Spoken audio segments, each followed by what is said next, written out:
Look, this is pretty embarrassing to admit, but recently I was addicted to a mobile game pretty bad. Now hold on now, because if you're a normal person, you're probably judging me a lot right now. I feel it. I can hear it already. Oh, you got games in your phone? Got some video games in your phone? Got some little... Yeah? Got some little video games? You think you're better than me because your slot machine of choice is more socially acceptable? No, just like you, I have lost sleep to an app on my phone. Except mine got so bad I had to uninstall and reinstall it like a dozen times within the week. Sometimes I'd play till like 6 AM in the morning. It's not pretty. I know. I'm cooked. Are you kidding me? Somebody calling my phone right now while I'm recording? Are you out of your fucking mind? I'd eventually regain consciousness hours later thinking, what the hell have I done? I'm never playing this game again, and I would uninstall, just to pick up where I left off the night after. And this is a game with microtransactions. And this is a game with microtransactions. But don't let this drip fool you now. I'm a second generation working class immigrant. I'm not spending money on in-game currency. Yeah, right, like I'm gonna take my almost worthless Britbucks and buy even faker money with it. Now, I might have thought about it, but I've never done it, and that's what counts. Instead, I traded priceless hours of my youth that I'll never get back. I'll make that deal. How about You does cake? make that deal? I'd make that deal. I don't blame you.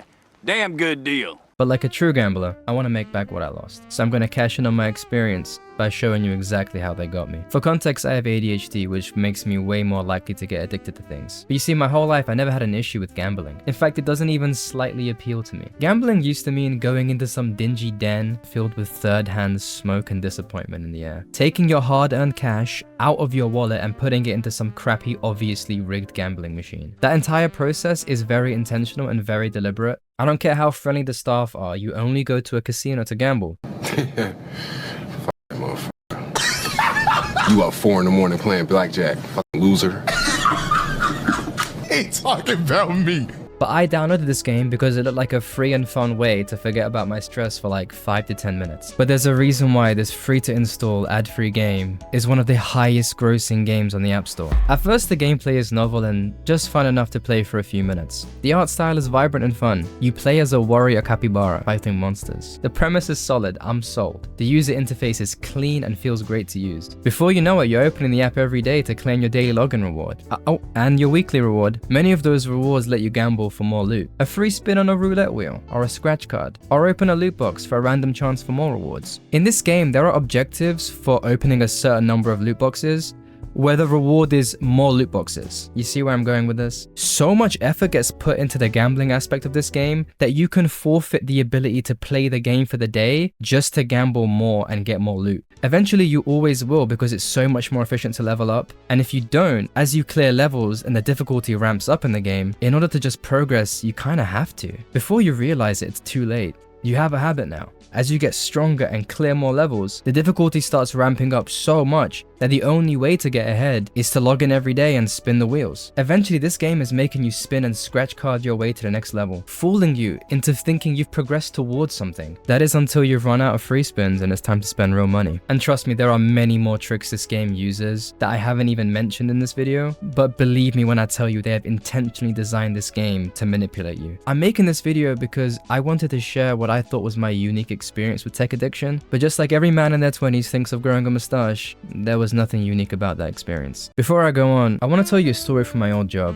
I used to work in a bar where they had those gambling machines that I mentioned earlier, the kind you physically put your cash in and watch the money slowly drain away. But there was this one guy who would come up to the bar and ask me to change his cash for another one of the same value because he believed that some cash notes with different designs are more lucky/unlucky than others. Like, obviously that's insane. Look, I'm not gonna lie, when he first asked me to change the note, I kinda laughed because I thought he was joking. I didn't think he was being serious, like it's obviously crazy. But he just stared at me without a smile, dead serious. So I changed his note because that was part of my job. I watched this guy for the whole night. He emptied his wallet into the machine and then went home. I remember thinking I could never be like that guy. Like he's completely lost touch with reality and fallen into some ridiculous superstition. As if the gambling machine gives a damn what type of note you put in, as long as it's real. I'm telling you this story because for a short period of time while I was playing this game, I started developing my own gambling delusions and superstitions. For example, before I clicked to spin the wheel, I would sometimes click and hold because it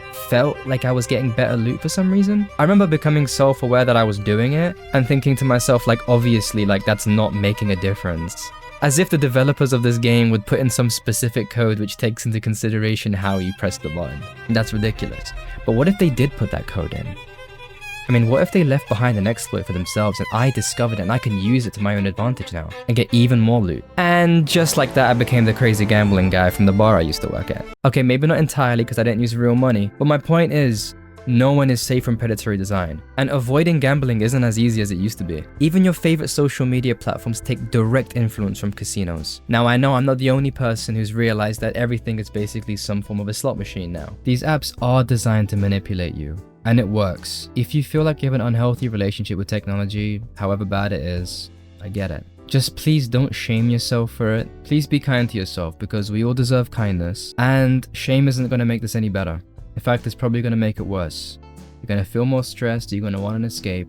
When you want an escape, you're going to go to some shit like this that's going to take your mind off of it. Shame and guilt actually increases your chances of doing whatever the addictive thing was in the first place. I hope someone watching this will connect with what I have to say and feel less alone, because you're not alone. Lastly, don't just try and cut the thing out without replacing that with anything else. Try and replace the thing you're trying to avoid with something healthy. Keep yourself occupied. Keeping occupied is important, and take good care of yourself. With patience, you'll overcome this too. Thank you for watching this far in the video, even if you don't relate to what I'm saying and you think I'm crazy, that's okay. Help me grow by liking, subscribing, and commenting your thoughts in the comments below. If you can and want to support me further, my Patreon's in the description below. Be much appreciated. Thank you so much for watching, and see you next time.